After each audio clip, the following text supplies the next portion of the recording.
To support this podcast, go to positivesarcasm.com/donate. Any amount is appreciated. Once again, positivesarcasm.com/donate. Thank you and enjoy the program.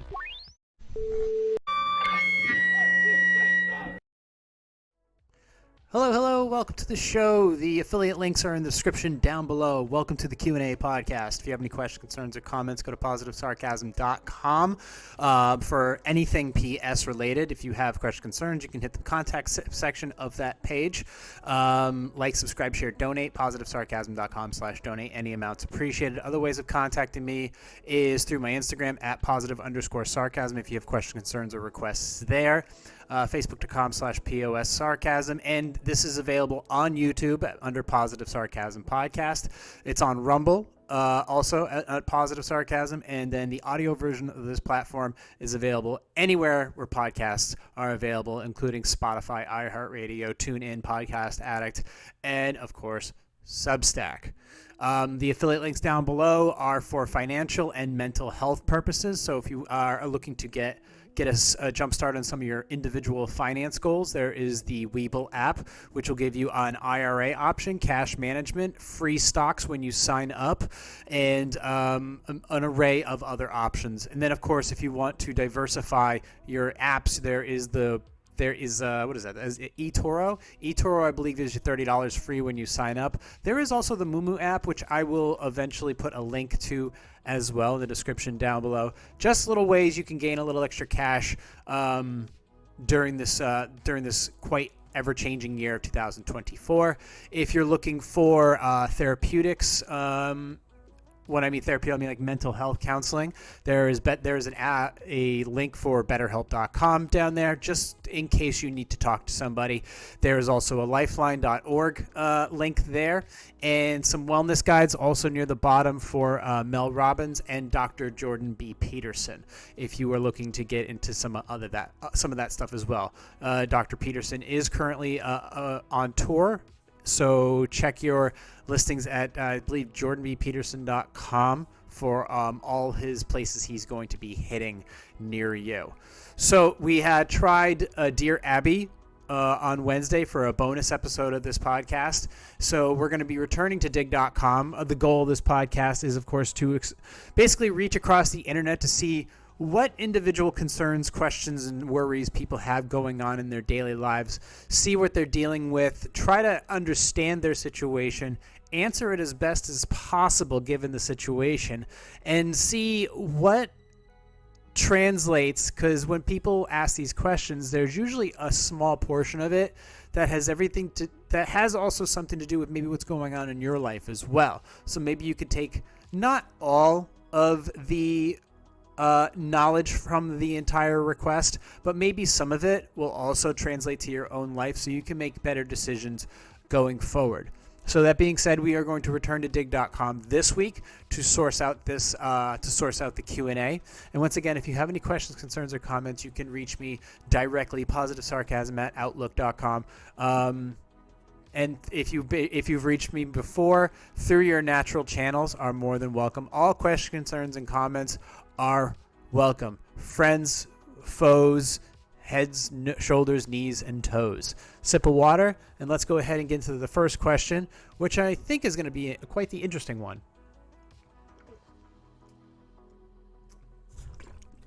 Sorry, I had PT today, boxing class. I think I did pretty well. My trainer thinks I'm doing well anyways. So all the affiliate links are in the description down below. Go ahead and check them all out, whatever you feel is necessary, or maybe if you don't even deem it necessary, give it a shot. Give it a shot anyways. It might do you good. I'm not sure I need this hand sanitizer anymore, but I'll keep it here because it's not really hurting anybody. Anyways, excuse me. All right, dig.com Q&A. Do I want to throw this up on the screen? Yeah, I might as well. I mean, I have that second screen for a reason. Here we go. Excuse me. My son passed away in a car accident 8 months ago, leaving my daughter-in-law, who I'll call Nancy, with my grandchildren, who are 3-year-old twins. They live in a big city, and they always flew home for Christmas, even before they were married. I'm very worried about Nancy and my grandchildren. Nancy works a very busy job and seems overwhelmed. She refused to fly here for Christmas this year, even though it's barely a 3-hour flight, and she visited her family for her Jewish holidays in another state. And she only reluctantly offered for me to stay with them when I insisted I wanted to see my grandchildren for the holidays. When I arrived, the house was a mess, and she seemed frazzled, and I couldn't socialize very much. The kids seemed miserable, and they were throwing tantrums, and she seemed too tired to adequately take care of them for the week I was there. Things have been frosty ever since she refused to let my grandsons be baptized, so I didn't want to criticize her and make things worse, but the situation seems untenable at this point. I gently suggested getting a house cleaner, and she said that she couldn't afford it, even though I'm sure that my son's life insurance must have left her with a hefty sum. I also suggested it might be good for her to get a less busy job that pays more. She's an attorney for a nonprofit, and it would be more lucrative and less stressful for her to get a more traditional lawyer job. She got angry when I suggested it, and I don't understand why she won't make these kinds of changes to make her life easier. I also suggested that she could move in with me and I'd pay all the relocation expenses. I have lots of space since your buck goes further in the Midwest, and there's a church down the street that has free daycare for the boys. I could even watch them on my time off. She told me bluntly that she thought I should get a hotel, and I acquiesced since she seemed so upset. I just don't understand what I'm supposed to do or how to help. She won't answer my calls now, and it's been over a week and a half since I FaceTime with my grandkids. All right, so your son passed away. Okay. So we're starting off heavy. So your son passed away, and it not only has affected you, but it has also affected the daughter-in-law and the grandchildren. As far as everybody's hurting. 8 months ago is fresh. If this was any other situation, this would still be fresh and would have to be handled delicately. If this was a breakup, it would have to be slow to regain trust. If this was a betrayal of fidelity, then it would have to go slow. But if this was a relocation, it would have to be slow to get acclimated. This is the death of a son. A parent is never supposed to bury their child. So for this to happen, and for a mother with children to lose her rock, per se, is deeply traumatizing, especially in the way he apparently passed away. So offering to move them, it's a lot. This person is obviously going through something, and they're trying to deal with it the best way possible.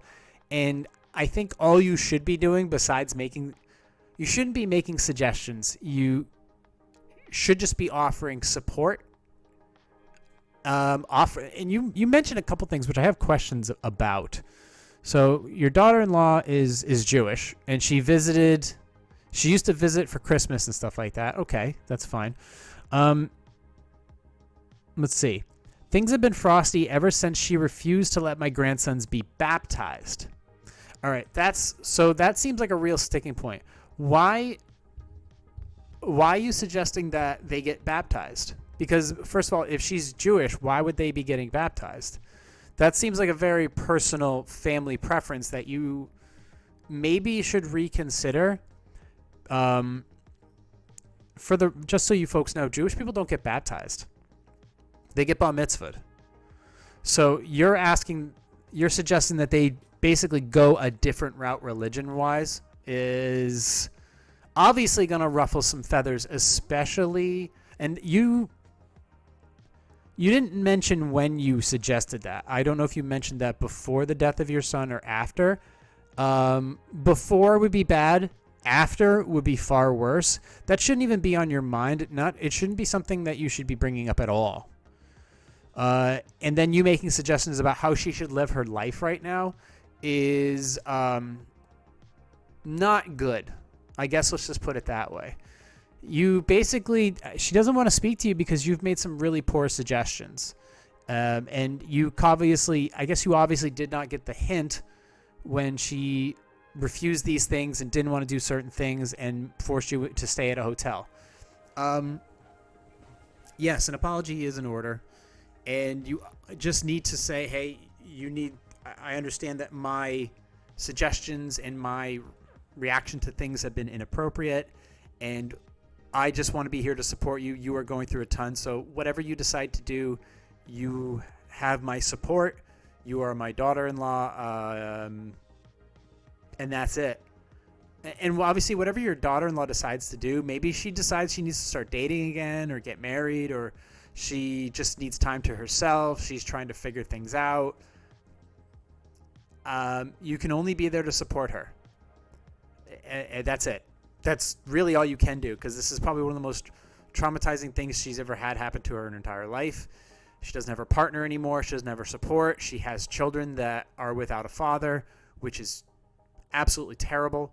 So they have to rely on mom to get everything. They have to rely on mom, and that's tough. That's tough for her. It's tough for the kids. It's tough for everybody. But as the grandmother, you just have to be supportive, and that's it. Otherwise, this is what happened is what's going to happen every single time.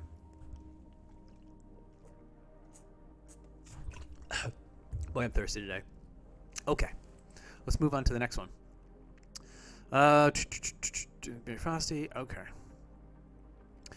I travel for business. There are places in your country, I'm assuming you're meaning us, where women address all men as dear or sweetie, and no amount of requesting to stop will break the cultural norm. So wait a minute. There are places in your country where women address all men as dear or sweetie, and no amount of requesting to stop will break this cultural norm. Okay. Having been fired from one job for addressing a female coworker as dear, I resent women in these places refusing to stop addressing me as such. To them, I am the one in the wrong. Part of my issue is that my beloved wife of many years has never called me dear. She's the one woman I would like to address me as such, but she thinks it's a foolish thing to do and won't. It bothers me enough that I have told my boss that I won't travel to those areas of the country anymore. As he's a good boss and I am an excellent employee, he does his best to give me assignments outside of the dear sweetie territories. Are you being too sensitive? Yes, I think you are being too sensitive. I understand that in workplaces where, so this is women calling men dear and sweetie. That I understand those. I've been in those territories before, and those people are just being nothing but kind. It's only kindness that they address you as such. That is all it is. There's nothing more than that. The fact that your wife refuses to address you in a term of endearment is a conversation you should be having with your wife. And if she has concerns with, and obviously addressing your relationship, your marriage, whatever, is top priority. Because if there's something wrong, you should talk about it and listen and see what the problem is, so that this refusal to call you dear or sweetie is not a small thing. Make sure it is a small thing, but not a big thing. Or just getting to the root of it. But you shouldn't be, because your wife won't do it, you shouldn't be taking it out on coworkers that do that. And there does seem to be a lot of sensitivity on this person's part, this man's part. But there's no malfeasance, I think is the word. It doesn't seem, in this scenario, and only in this scenario, it does not seem like there is any malintent behind these women and what they are calling you. Now, I totally get it. If you were to flip this over and you had a man in the workplace calling all the women sweetie and dear, there would be some questions. It depends on the workplace. It depends on the people. When you say that, if you have no malintent behind it, it will show. If there is no malintent behind it, it will basically. So sweetie is too sweet. Dear can be kind. Sweetie can be a lot if it's coming from a man. So if the roles are reversed, Yes, there is some concern here. Just to be off the top of my head, there would be, but we're not in that situation. This man seems to be upset by the fact that his wife won't call him these terms and upset at everybody else who does. So that might be something we're talking to like a therapist about for a little bit. And then, of course, having a conversation with your wife as well just to find out why. But if she doesn't want to do it, you can't force her to do it. And this is not a deal breaker. This isn't a deal breaker. There are many other things that could be deal breakers, but this isn't it. So maybe you are being too sensitive, and try to be appreciative of those people who are actually willing to talk to you at all. Let's move on to the next one.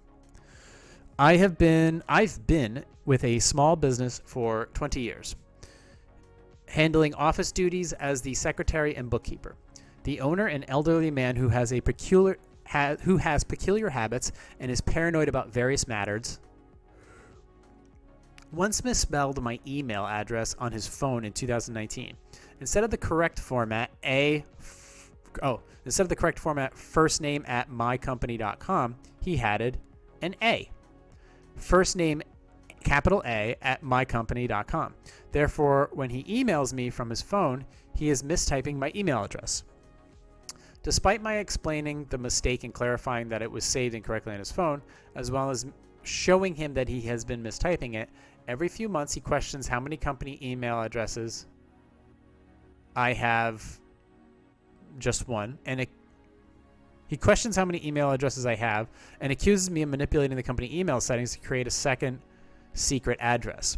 It's worth noting that our email server is configured to route all incoming emails, even those addressed to incorrect company addresses under mycompany.com, to his email. He requires that he be CC'd on all incoming emails and all outgoing emails, and insinuates I have created this second secret email to hide company things from him. I can show him the email server settings that prove each employee only has one account and prove that my first name A at mycompany.com does not exist at all, but he doesn't understand. His conspiracy theories persist despite the fact that he can talk circles around me. What should I say?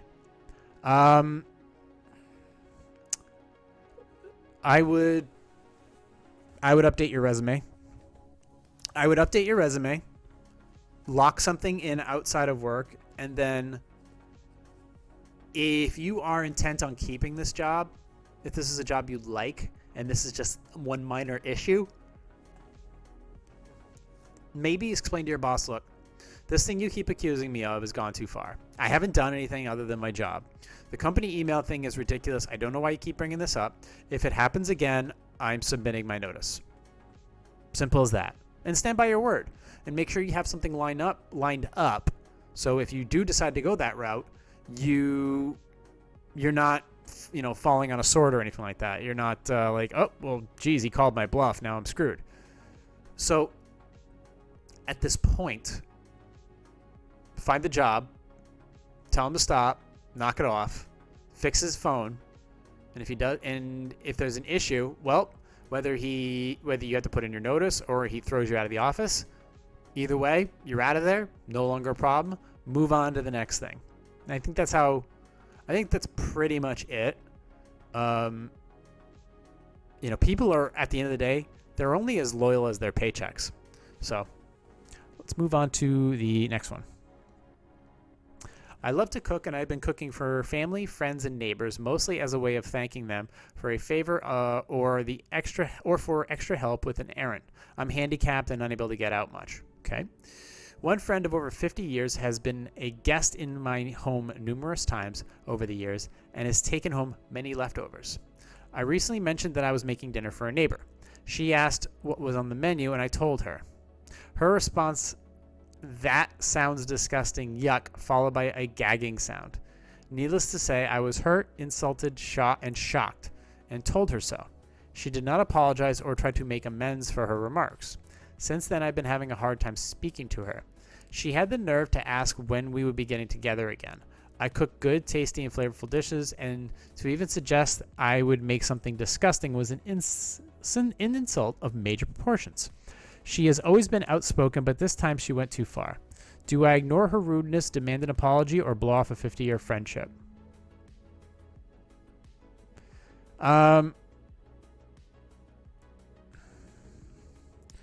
You said this person's always been outspoken, and yeah, maybe they did something a little too much.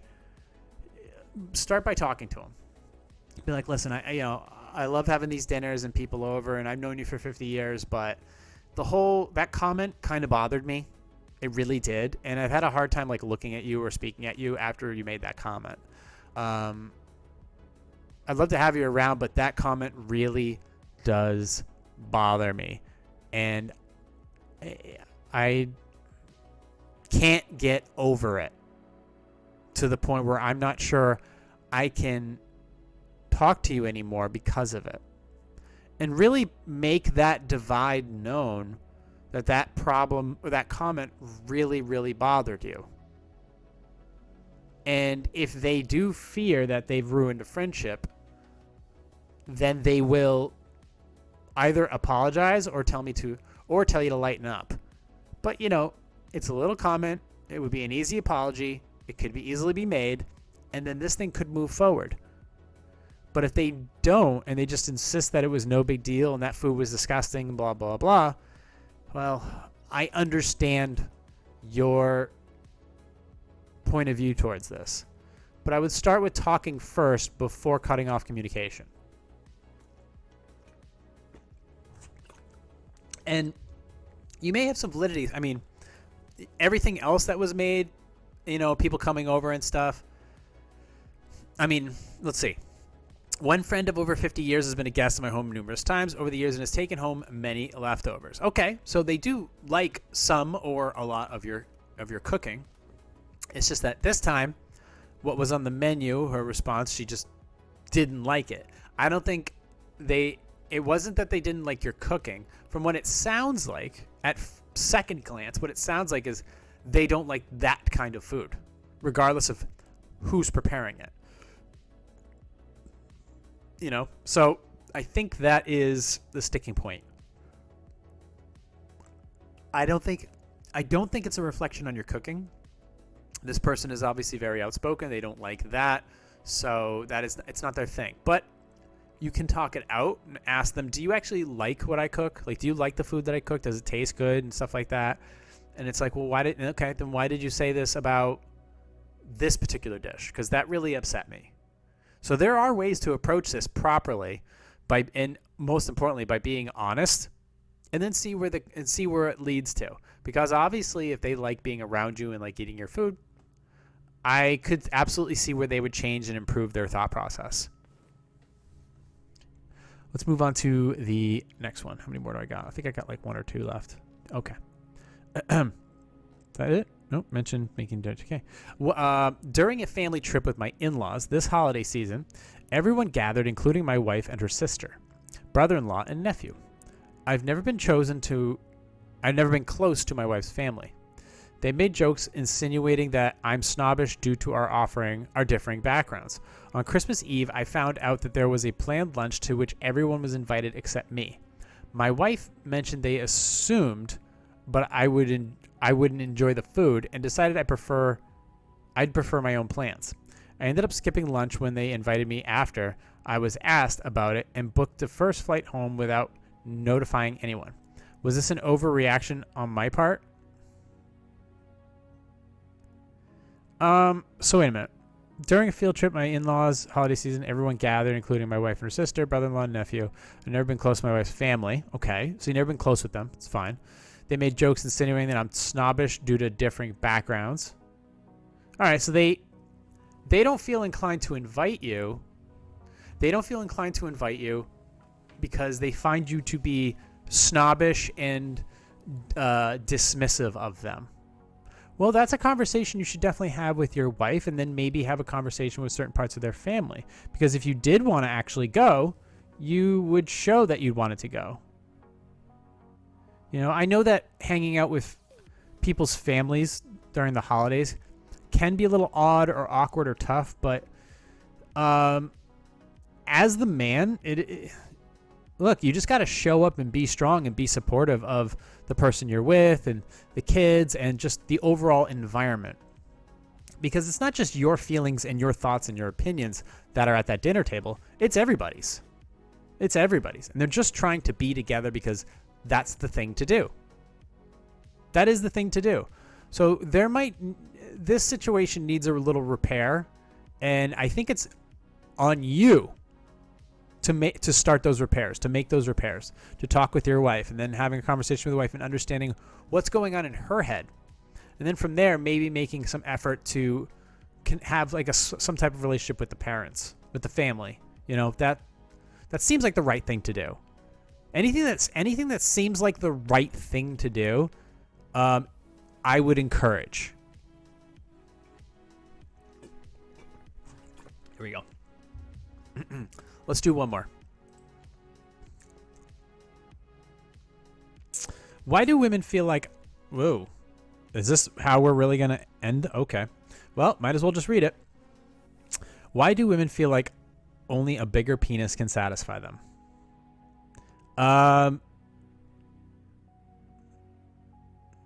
That's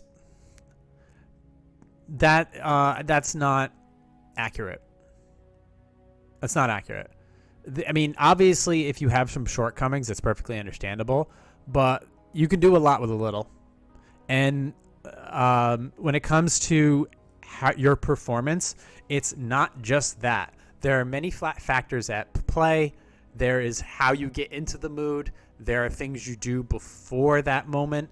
There's a lot. There's a lot going on. It's not just that.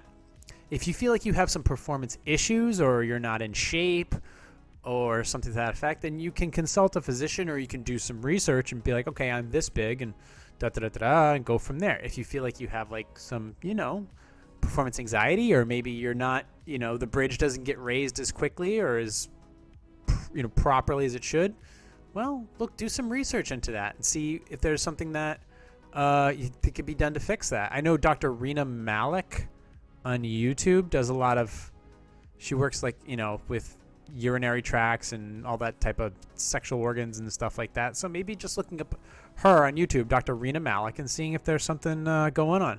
But that whole, I guess you'd call it big dick energy, it's not something that should really drag you down. There's a lot of things that you should be doing before it even comes to that point.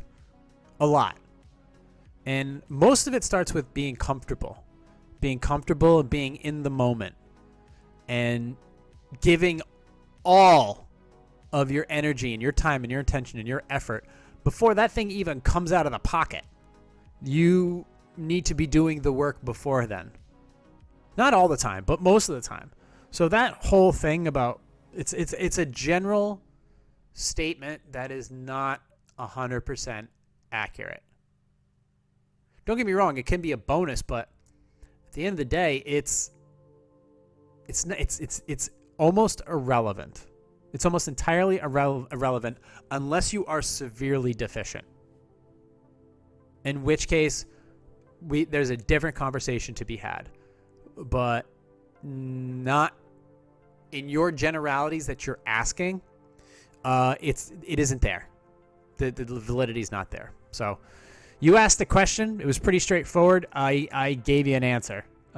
There's not much more I can say about that beyond the fact that it's purely just asking a question in generalities.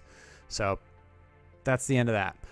That's enough for this week. We did Sundays. We had one drop on Sunday. We had one drop on Wednesday. This one will be dropping shortly after I finish editing it. If you have any questions, concerns, or comments, you can go ahead and hit me up on my website, positivesarcasm.com. The links are in the description down below, whatever you need. You can hit me up on Instagram at @positive_sarcasm, Facebook.com/POS sarcasm. Like, subscribe, share, donate. I'm available across all platforms. I'm back on YouTube. These podcasts are going to be generally a little bit shorter, between 25 and 40 minutes, due to the mostly strict Q&A format that we're going to be utilizing going forward, because we want to try and address people's issues and try to solve some problems and learn a few things about what each individual is going through on a daily basis. So hopefully these have some impact on your own life, and you can use some of the examples set by these folks to better your own situation. So in the meantime, thank you for listening, watching, and subscribing. If you have anywhere podcasts are available, including YouTube, Rumble, and then, of course, audio, anywhere it's available. You can also download it and stream it directly from my website, positivesarcasm.com. Okay? Very good. Thank you very much for listening, watching, and subscribing, and I'll talk to you all next week. Recorded here from the Spare Parts Studio for entertainment purposes only, this has been a Positive Sarcasm presentation.